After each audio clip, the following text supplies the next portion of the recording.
And good morning. As the sheriff just made his way into the studio a few minutes ago, we'll be talking rodeo week for the rest of the week or rest of the month. So get ready. Third Saturday in May. That's the big day. Right now it's so nice outside. 54 degrees. It's going to be about 85 today with plenty of sunshine. Last few days have been absolutely gorgeous. You can expect to see that for several more days. Only a very slim chance of showers, so don't worry about rain. And it's going to be a beautiful weekend yet again. Dr. Jan Whtie with me this morning. Better hurry up and turn Frozen on, Abby. All right. What is your topic today, Jan? It's about chocolate and cocoa for healthy aging. So you can eat chocolate and be healthy? Well, there's more to it than that. Okay, and that's why I did this research, because I was watching television the other day, and they were joking about this topic, and I thought, wait a minute. I'm going to check into this. So I did find 3 research articles. Okay. I found out that the Mars Corporation, they make a lot of candy bars. Now, by the way, I'm not talking about, eating more Snickers for good health. I'm glad you brought me a Snickers bar. Yeah, this is different than eating Snickers. Okay. But the Mars Corporation has been doing research on cocoa for good health for over 20 years. Goodness. And they have found in the studies that cocoa products have flavonoids, which are very good for you, especially for your circulatory system. Huh. So it's a good news to eat. Yeah, chocolate. and so it's a potent antioxidant, it's an anti-inflammatory, and it improves blood vessel function. Okay, so I looked at these 3 studies, and I found out that these flavonols are the ingredients that are in the cocoa, are really good for people with dementia and stroke because of this enhanced circulatory. Really? Yes.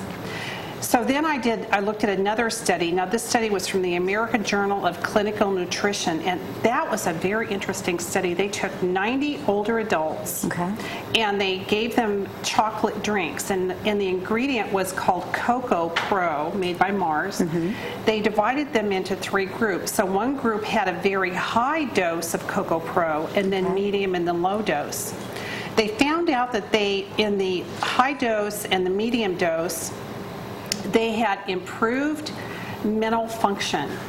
They had lower blood pressure. Okay. So that was a big surprise. But the people in the low dose group didn't have there was no change. So I think that's very important. Not only were their mental scores higher, but the speed at which they completed them was faster. Much faster. Right. That's a really good sign. So when you see all those commercials and they talk about this chocolate being good for you, make sure it's the cocoa and the high Right, and I'll talk a little bit more about that in just a minute. So then another study was conducted in Germany, and they found the same thing. They did a little bit different tests, but they said that it's good for healthy aging because it does improve this brain function among older adults. Now, these older adults that they've been testing are people who do not have dementia. They're just ordinary older adults in the population. They call this a neuroprotective food. Neuroprotective food. So sounds Cocoa Pro, if you Google it, you can actually buy it.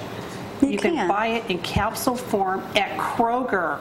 Capsule? Now wait a minute. What's the joy of taking a capsule when you can eat chocolate? There is no joy because it has to be a certain kind of chocolate. So don't be fooled and just buy it if it says it on the label. It has to be. No, I would buy the Cocoa Pro because this is what they've been using for these tests. And they know it works and they know the studies. Right, and it's a highly concentrated form of cocoa.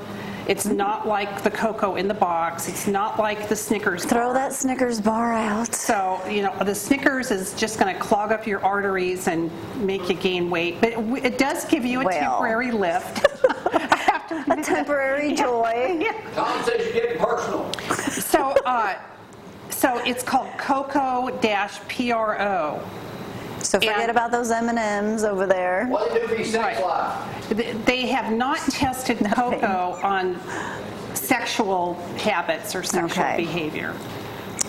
So all that chocolate you get at Valentine's Day, not the right cocoa? No, not the right cocoa. No. That just adds to the waistline. Right. Now, you can buy this Cocoa Pro in an unsweetened or a sweetened form. Really? Does it make a Yes. difference if you're swallowing a capsule? I don't know. I will check it out, though. That's interesting. Yeah, it is. Didn't know that they would do that. Yeah. Okay, well, all right. It's okay to eat cocoa, that kind. Yes. What's the name of it again? Cocoa Pro. Cocoa Pro. Google it. Cocoa Pro. Yeah, Cocoa Puffs, no. Don't eat Cocoa Puffs. All right, and it helps with Alzheimer's? No, Patients? no. The people who have been tested do not have dementia. They're normal. Okay, gotcha. They're normal older adults, and their scores were boosted, and the speed was boosted. Speed was better. All Yes. right, didn't want to miss Yeah, I didn't want to say that. exaggerate Yeah. that. Okay, well, good news though. All right, Yeah, so I there's think it is hope. good news. Hope for cocoa. Lots there you of go. hope. All right, Dr. Jan Whtie, good to have you with us this morning. Thank you. We are going to take a quick break. When we get back, Sheriff's here. Be nice, Sheriff. We'll be right back.